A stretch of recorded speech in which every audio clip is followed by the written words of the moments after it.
Terima kasih Anda masih bersama kami. Bagi Anda yang baru saja bergabung, kami hadirkan kembali 3 berita utama hari ini. Kebakaran di permukiman Pemulung Kota Semarang susah padam karena sempitnya akses jalan ke lokasi kebakaran. Warga desak Bupati Klaten segera membenahi TPA Troketon yang dinilai merusak lingkungan selama bertahun-tahun.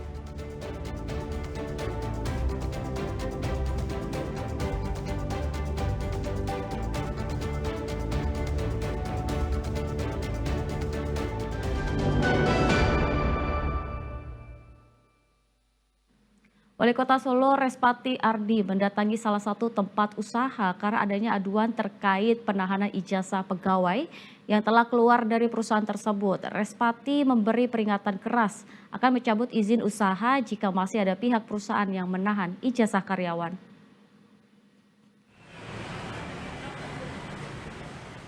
Salah satu usaha toko penjual mesin pendingin udara di Jayangan Solo didatangi Wali Kota Solo Respati Ardi. Kedatangannya setelah menerima laporan adanya perusahaan yang menahan ijazah mantan pegawai perusahaan. Respati Ardi ingin bertemu dengan pemilik perusahaan untuk meminta penjelasan. Namun karena pemiliknya tidak ada di tempat, akhirnya ia berbicara melalui sambungan telepon.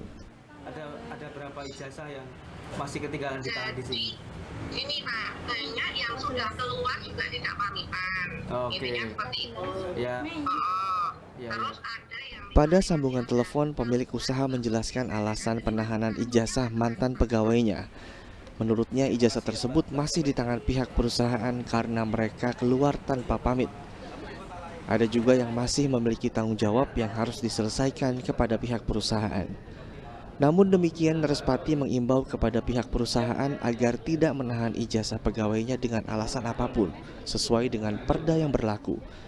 Nantinya jika ada pihak perusahaan yang masih membandel, pemerintah daerah akan memberi sanksi dengan mencabut izin usaha perusahaan. Tidak dibenarkan untuk menahan ijazah. Apapun alasannya. Apapun alasannya, itu tidak dibenarkan menurut peraturan perda yang sudah ada, tidak boleh ditahan ijazahnya. Nanti kalau masih ada pelaku usaha yang menahan ijazah, ya nanti izinnya akan kita cabut. Pemerintah Kota Solo telah menerima 26 aduan terkait masalah penahanan ijazah. Pemerintah melalui dinas terkait akan memediasi pelaku usaha dan pegawai agar permasalahan tersebut dapat diselesaikan. Heri Prasetyo melaporkan dari Solo. Ya, jika Anda ingin berkurban dengan kambing bekas kontes ukuran jumbo, nah ini ada nih yang dijual di Kabupaten Tegal. Harga kambing bekas kontes ini pun tidak murah, sampai puluhan juta rupiah per ekor.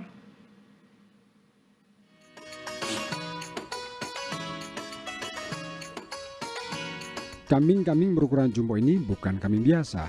Ya, kambing-kambing ini pernah mengikuti kontes kambing keturunan Etawa. Namun kambing-kambing ini bisa Anda gunakan sebagai hewan kurban pada perayaan Idul Adha mendatang. Namun harga kambing-kambing ini tentu tidak biasa. Pedagang menjualnya dengan kisaran harga antara 10 hingga 25 juta rupiah per ekor. Ya, ini kambing peranakan Etawa. Cuma kalau di sini itu dia buat kurbanan sebenarnya. Cuma kita ngambil itu dari ex kontes. Jadi mantan kontes. Pernah juara juga tak ambil sama saya.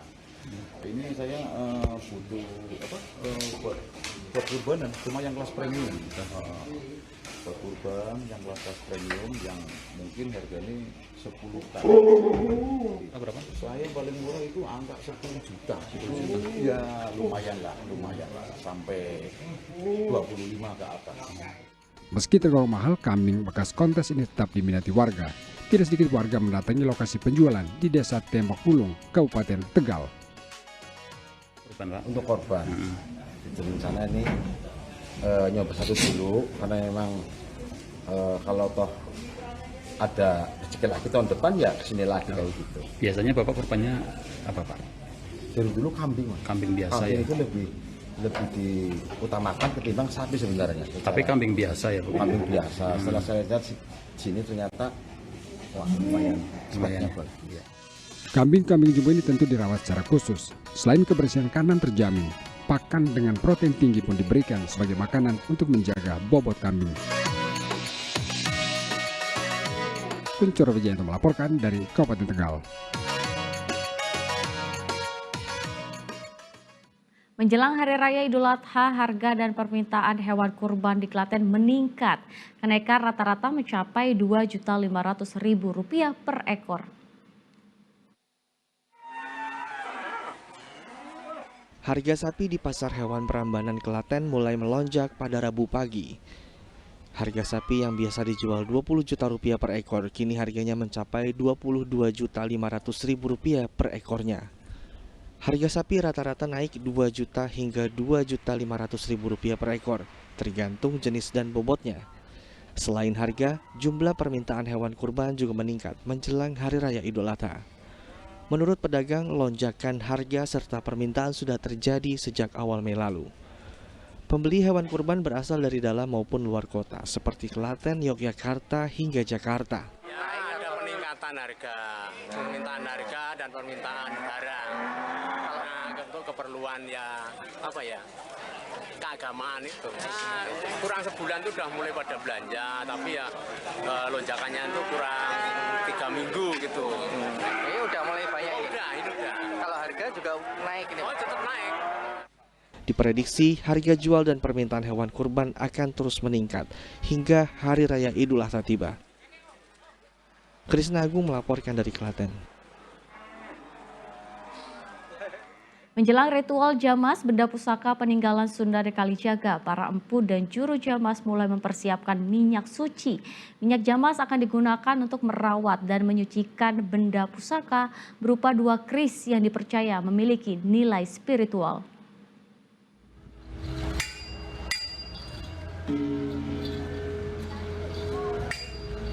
Aroma dupa menyengat di pendopo Sunan Kalijogo Demak mengiringi langkah para empu dan juru Jamas.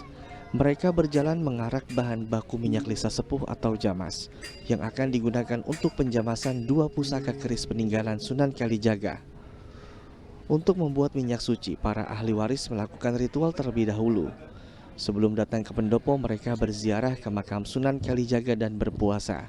Bahan utama pembuatan minyak yaitu kelapa dengan jumlah ganjil. Kelapa ini kemudian diparut. Santan kelapa dimasak beberapa jam hingga mengeluarkan minyak, lalu disaring untuk memisahkan minyak dengan ampasnya.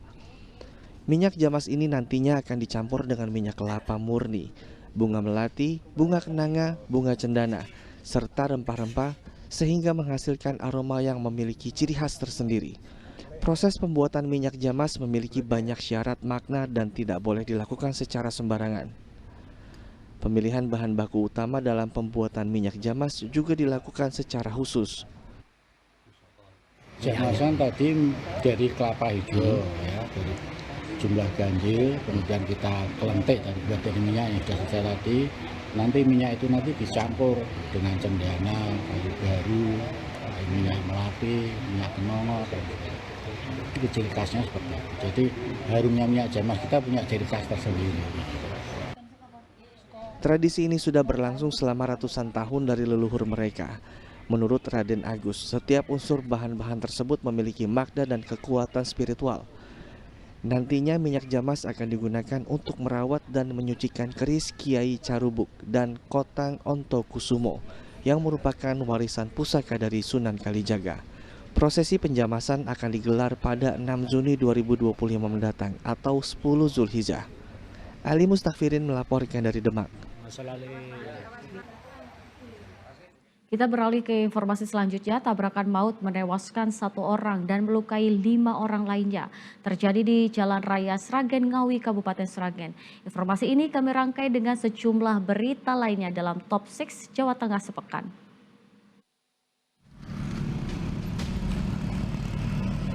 Kecelakaan maut terjadi di Jalan Raya Sragen Ngawi di Desa Bener, Kecamatan Rampal, Sragen, Sabtu siang. Sebuah truk pengangkut pakan ternak menghantam 4 motor sekaligus sehingga menyebabkan 1 orang meninggal usai dirawat di rumah sakit. Selain itu 5 orang lainnya menderita luka-luka sehingga dirawat di rumah sakit.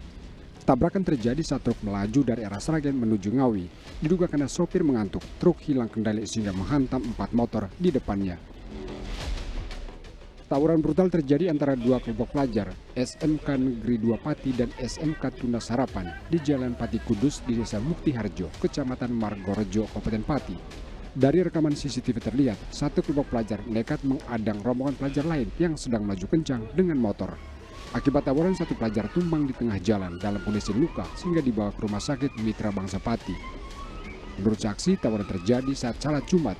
Tawuran berlangsung begitu cepat sehingga mengejutkan warga sekitar. Kurang dari 7 jam, kepolisian Resor Pati mengungkap kasus tawuran pelajar ini dengan meringkus 6 pelaku. Sejumlah barang bukti berupa motor, kayu, dan besi yang digunakan pelaku saat tawuran disita sebagai barang bukti. Diduga karena tidak bisa berenang, seorang bocah berusia 12 tahun bernama Nizam Kafi tewas tenggelam di sungai di Dusun Sangrahan, Desa Getas Rejo, Kabupaten Grobogan. Tim SAR langsung mendatangi lokasi begitu mendapat laporan warga dan langsung menyusuri sungai.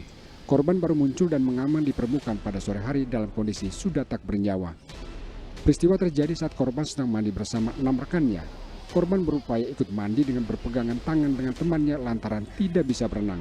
Namun begitu tiba di tengah sungai, teman-temannya tidak kuat lagi memegangnya sehingga akhirnya korban tenggelam.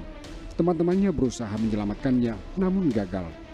Jenazah korban kemudian diserahkan kepada pihak keluarga untuk dimakamkan setelah dipastikan tidak ada tanda bekas kekerasan pada tubuh korban. Karena malu memiliki anak di luar hubungan pernikahan dengan teman pria sesama buruh, seorang buruh perempuan di Kabupaten Semarang tega membunuh dan membuang bayinya sendiri. Kasus terbongkar pada tanggal 6 Mei lalu. Seorang pencari barang bekas bernama Sutrisno menemukan bayi dalam kantong plastik di semak-semak dekat tol di Jalan Kalijali Barukan, Desa Barukan, Kecamatan Tengaran. Bayi diduga baru dilahirkan karena terdapat plasenta. Berdasarkan penyelidikan dan keterangan saksi, bayi tersebut ternyata anak kandung buruh bernama Paria. Ia melahirkan sendirian di rumahnya pada 4 Mei lalu. Karena tidak mau menanggung malu, ia membunuh lalu membuang bayi tak berdosa itu di samping jalan tol yang sepi. Barang bukti berupa motor, tikar, baju, dan plastik yang digunakan untuk membunuh bayi dan membuang bayi disita polisi.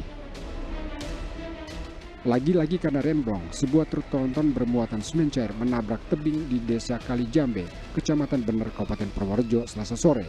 Kecelakaan di lokasi ini merupakan yang kedua dalam 2 pekan terakhir. Sebelumnya sepekan lalu, 12 anggota rombongan guru TK asal Magelang meninggal di sini setelah angkutan yang mereka tumpangi ditabrak truk tronton. Beruntung kali ini tidak jatuh korban jiwa. Sopir truk hanya menderita luka ringan, namun bagian depan truk rusak berat. Kecelakaan tunggal terjadi saat truk melaju dari arah Magelang menuju Banjarnegara. Diduga karena remblong, truk hilang kendali dan oleng.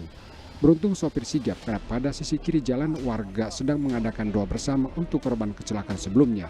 Sopir truk akhirnya memutuskan membuang setir ke kanan sehingga menghantam tebing lalu truk terguling.